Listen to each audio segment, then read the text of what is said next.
ተፈጺሞም ንዝበሃሉ ቅትለታትን ገሰስ ሰብአዊ መሰልና መልኪትና ንሓላፍ ቤት ጽሕፈት ግዚያዊ መምሕዳር ትግራይ አዘራሪብና ሕጊ ምኽባር ተባሂሉ ዝተጀመረ ኦፕሬሽን ናብ ትግራይ ብጣዕሚ ዓብዪ ሓደጋ ይበጽሑ ኩሎም ዓይነታት ኣብ ሰብአውነት ተፈጸሙ ወንጀላት እዮም ተፈጺሞም ኣብ ከተማ መቐለ በወታደራት መንግስቲ ተኣሲሮም ዝነበሩ ሪፖርተር ቢቢሲን ካልኦት ተርጎምትን ተፈቲሖም ሽዑ ለይቲ መጽኦም ክወስዱ ከለው ዝነበረ ኣካል ሕውስዋስ ነይሩ ልዕሊ 15 ወታደራት ነይሩ ዩኒፎርም ዝተኸደኑ ውስናት ድማ ሲቪል ዝተኸደኑ ነይሩ ሱዳንን ግብፅን ሓባራዊ ወታደራዊ ስምምዕ ምፍራራመን ከምኡውን ጉዳይ ግድብ ህዳሴ ዝብሉን ሓጸርቲ ዜናታት ዝዕለትን ኣለውና ሰናይ ምክትታል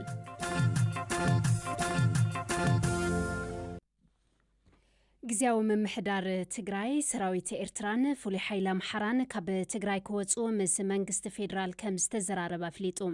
ሓላፊ ቤት ጽሕፈት ግዚያዊ መምሕዳር ትግራይ ኣይተ ገብረ መስቀል ካሳ ሓይልታት ኣምሓራ ዝተቆጻጸርዎም ቦታታት ትግራይ ከም ዘለው ተኣሚኑ ምስ ኣይተ ገብረ መስቀል ዝገበርናዮ ቃለ ምሕተት ኣብ ልዕሊ ደቂ ኣንስትዮ ምስ ዝፍጸሙ ጾታዊ ዓመጻት ብዝተሓሓዝ እንታይ ሰሪሕኩም ካብ ዝብል ይፍለም ቢሮ ጥዕና ክልል ትግራይ ሓላፍነት ወሲዱ ኩሎም እቶም ኣብ ደቂ ኣንስትዮ ዝበፅሐ ጥቃዓት ብሰነድ ክሕዞ ለተን ናብ ሆስፒታል ልመጻ ናብ ሆስፒታል ለይመጻ እውን ክልያ ስለዝኽእላ እዚ ቁፅሩ እውን ብዙሕ ስለዝኾነ ጠጠው ንክብልን ኢና ንሰርሕ ዘለና ማለት እዩ ኣብቲ ሕጊ ምኽባር ተባሂሉ ዝተጀመረ ኦፕሬሽን ናብ ትግራይ ብጣዕሚ ዓብዪ ሓደጋ ይበጽሑ ኩሎም ዓይነታት ኣብ ሰብአውነት ተፈጸሙ ወንጀላት እዮም ተፈጺሞም ነዚ ከዓ ንሕና ከም ግዚያዊ ምምሕዳር ምስቲ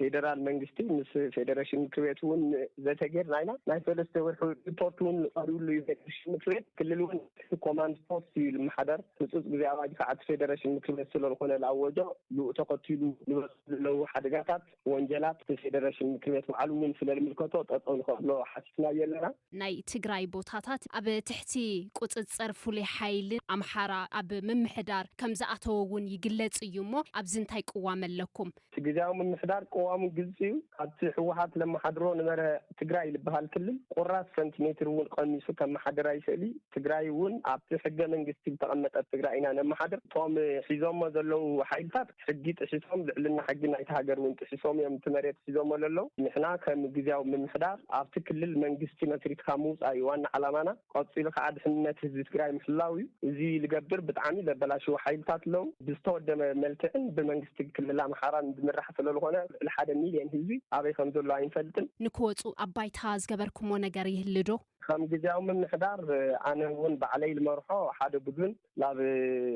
ምዕራብ ትግራይ ንምእታው ሙከራ ጌርና ነርና ኮይኑ ግና ብፍሉይ ሓይሊ ኣምሓራን ብምልሻ ኣምሓራን ተዓጊትና ንኸይንኣቱ ተገርና ተመሊስና ኢና ኣብ ደቡብ ትግራይ እውን ከምኡ ልክዕ ብካሊእ ሰብ ልምራሕ ቡድን ደቡብ ትግራይ ኣትዩ ንኸደራጁ ዝገበሮ ሙከራ ኣይተሳክዐን እዚ ናብ ፌደራል መንግስቲ ሪፖርት ተገይሩሎ ማለት እዩ ኣብ ሓፂር ግዜ ንክወፁ እውን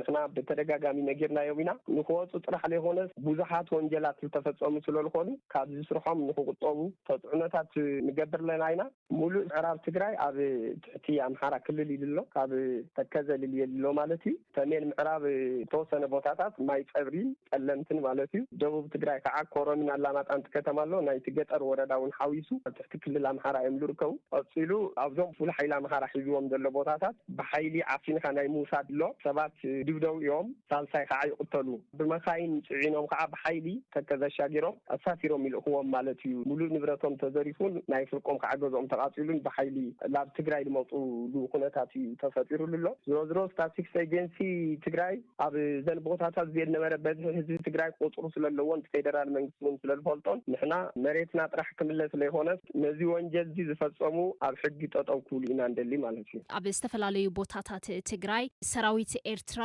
ዕንወት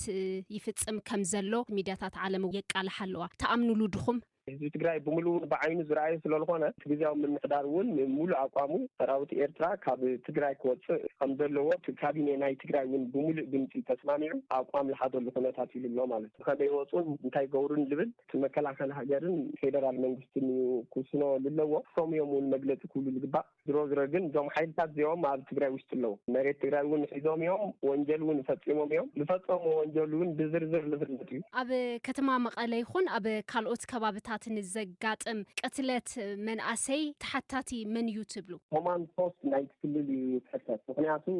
ክልል ኣብ ትሕቲ ኮማንድ ፖስት ዝብሎ ድሕንነት ናይቲ ከተማን ናይ መላእ ህዝቢ ትግራይ ናይ ምሕላው ሓላፍነት እዩ ተባሂልዎ እዚ ኣብ መንኣሰይ ዝግበር ዘሎ ቅትለት እናፃራይና ኢና ንርከብ ኣብዚ ጉዳይ ካብ ኮማንድ ፖስት ምላሽ ንምርካብ ዝገበርናዮ ፈተነ ኣይሰመረን መንግስታት ኢትዮጵያን ኤርትራን ግና ኣብ ትግራይ ወታደራት ኤርትራ ኣለው ዝብል ኣይተኣመንሉን ሚኒስትር ጉዳያት ደቂ ኣንስትዮን ህፃናትን ኢትዮጵያ ወይዘሮ ፊልሰን ዓብዱላሂ ኣብ ትግራይ ጾታዊ ዓመፅ ከም ዝተፈጸመ ከም ዘረጋገጹ ብትዊተር ሓቢራ መንባራ ዝዝከር እዩ ምስ ኣይተ ገብረ መስቀል ካሳ ዝገበርናዮ ቃለ ምሕተት ካልኣይ ክፋሉ ጽባሕ ክቕጽል እዩ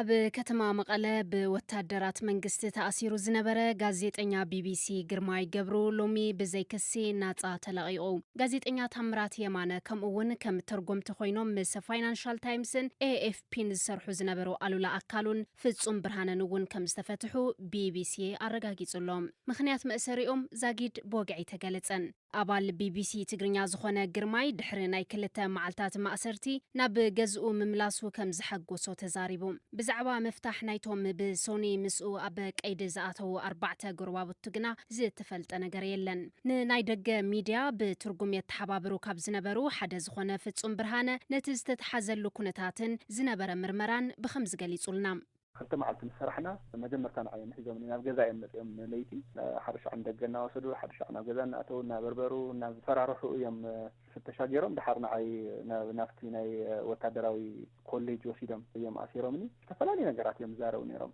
تفلالي سلك فيسكا تفلالي حواريتها تحلف نيرك أخا نت جنتا زلو وحيلون سنكي تفلالي نجارات حاجة تجبر نيرك أخا عوالي خا جلز قالت نيرم ثلاث معلت خلت ليتي كاتينا تأثير إيدي كانت راح تقبلهم تنزلون أكتيفيشن أنا من معينة ساتلايت راديو كان زي اللي تسوون ركب كان زي اللي مستدلوا زلوا حيلي جلس جيرة من تخم فتحنا ونينزرنا بدايكم أقاربنا لنا بنتعطينا يدكم اللهم إذا من لما عمتين عليك ፍጹም በቶም ዝቐረበሉ ጉዳያት ተጠርጢሩ መን ኣብ ትሕቲ ቀይዲ ከም ዘውዓሎ ክፈልጥ ከም ዘይከኣለ ይዛረብ شعو ليتي المسئم كوسجن خلو زنبر أكل حوس واسي نيرو لعلي 10 قلمة لزخونو وتهدرات نيرو يونيفورم استخدمنا أنا بعلي زرع أخوهم والسنة دما سيفيل استخدمنا نيرو أكل أي خفيفني أكل أي 5 عينت تقنا دير ليلة خذ متزخيل أكل يلا مستوم ዝቐረብሉ ዝተጠርጠረሎም ጉዳያት ብዝዛመድ ዝኾነ ዓይነት መረዳእታ ከቕርብሉ ከም ዘይከኣሉ ንቢቢሲ ዝሓበረ ፍጹም ኣብዚ ሕዚ እዋን ግና ንሱ ኢንተርኔት ኣብ ዘይብሉ ከተማ መቐለ ኮይኑ እቶም ዝጥቀመሎም ማሕበራዊ መራኸብታቱ ከም ዝተኸፈቱ ክፈልጥ ብምኽኣሉ ስጋኣት ከም ዝፈጠረሉ ገሊጹ ኣብቲ ፍተሻ ግዜ ብዙሕ ነገራት እዮም ወሲዶም ካብ ገዛይ ስልከይ ላፕቶፕ ብዙሕ ኤሌክትሮኒክስ መሳርሕታት ዝረኸብዎ ብምሉእ ወሲዶም እዮም ኣብ ሰዓት እዚ ኣነ ኣብ ኢንተርኔት ዘይብሉ ቦታ እየ ዘለኹ ስልከይ ተጠቒሞም ቴሌግራም እውን ተኸፊትሎ ኦንላይን ኣለኹ ፌስቡክ እውን ኦንላይን ኣለኹ ዝብል ሓበሬታ ኣሎ ኢንተርኔት ካብ ዝጥቀሙ ማሓዝተ የሰማዕኽዎ ዝተፈላለዩ ሓበሬታታት ክሕልፍ ይኽእል እዮም ኣነ ግን ኣብዛ ሰዓት እዚኣ ውልቀይ ናይ ኢንተርኔት ኣገልግሎት ክረክብ ኣይኽእልን ምስ ምእሳር እቶም ጋዜጠኛታት ብዝተሓሓዝ መብርሂ ንክህበና ሕቶ ዘቕረብናሉ ሓላፊ ቤት ጽሕፈት ጊዜያዊ ምምሕዳር ትግራይ ኣይተ ገብረ መስቀል ካሳ እቲ ማእሰርቲ ትኽክል ከም ዘይኮነ ተዛሪቡ ዜጋ እዩ እዚ ካብቲ ናይ ፌደራል መንግስትን ናይ ጊዜያዊ ምምሕዳርን ኣቅጣጫ ወፃዩ ቅዋሙን ወፃዩ እዚ ዝፍፅሙ ሓይልታት ኣብ ማእኸል ኣትዮም እዚ ዝሰርሑ ሓይልታት ከም ዘለዉ ንሕና እውን ሓበሬታታት ኣለና እዩ ጋዜጠኛ ግርማይ ገብሩ ምእሳር እውን ኣነ ኣዲስ ኣበባ ኮይነ ሪአ ሰሚዐ ዝሮ ኣብ ዝሓለፈ ዝተኣሰሩ ኣስተርጎምቲ እውን ጊዜያዊ ምምሕዳር ግልፂ ቅዋም ወሲዱ ንክፍትሕ እውን ተኸራፊሩ እዩ ዝሮ ግን ከምዚ ዓይነት ሓላፍ ዘለፋት ክህልው ይኽእሉ እዮም ለይምልከቶም ሰባት ይተሓዚኦም ዝኾነ ካብቶም ወንጀል ወንጀለኛታት ተባሂሎም ስም ዝርዝሮም ተጠቐሰ ሰባት ወፃኢ ኢድ ብኢድ ወንጀል እንዳሰርሐ ተረፊኡ ተዘይኮይኑ ካብኡ ወፃኢ ዝኾነ ዓይነት ሰብ መሓዝ ብሕጊ ተኸልከለ እዩ ጊዜያዊ ምምሕዳር እውን ናይ ይድግፎ እቶም ናይ ኮማንድ ፖስት ኣባላት እዚ ይገብሩለውን ድሕሪ ሃልዮም ንሕና ሓበሬታ ምስ ረከብና ኣብ ሓፂር ግዜ ኢና ነፍትሖ እዚ ንከይገብሩ እውን ብዙሕ ግዜ ኣብ ናይ ሓበራዊ መድረካት ፈጢርና እዞም ከምዚ ዓይነት ስሕተታት ንክርምዎም ነጊርናዮም ኢና ኣብዚ ጉዳይ ተወሳኺ መብርሂ ንምርካብ ናብ ወሃቢ ቃል ኣዋጅ ህፁፅ ግዛ ኣይተ ሬድዋን ሁሴን ስልኪ ደዊልናን ሓፂር መልእኽቲ ፅሒፍናን ክሰልጠና ኣይከኣለን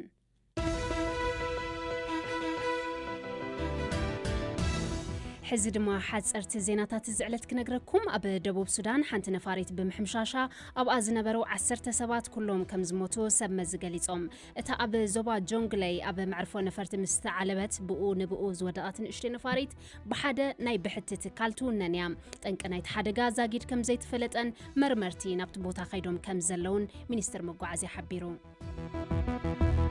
أب بوركينا فاسو حنت أمبولانس بستقبر فنجي دحر معنا بوحدو حموش لسبات تقاتلهم اتهم قدات حنت نفس تصورون بعلت بيتان حد تقولعاكم أون كل تخالق دك أنستي مخانا تفليتهم اتفتسامة أبت إسلاموين عطوقات متقعدتات كفتس ملوز أنحو الزبا كم زقات أما سب مزي حبيروم فلوت سينيغالاوي تقاومي مرحي أب قيد كم زأتو طبقاتاتو غليصوم اتي بصوتاوي عمص تخسيسو زركب عثمان سونكو ناب بيت فردنا خدن كلو بأماي زوصرو دغفتو يسعبو منباروم هوكت فطيركا تبايلو يتاثيرو زلو ابز حلفه سمون بارلاما اتهاجر نزلوو ناي زي مخصاص مسل كم زقنططو يفلط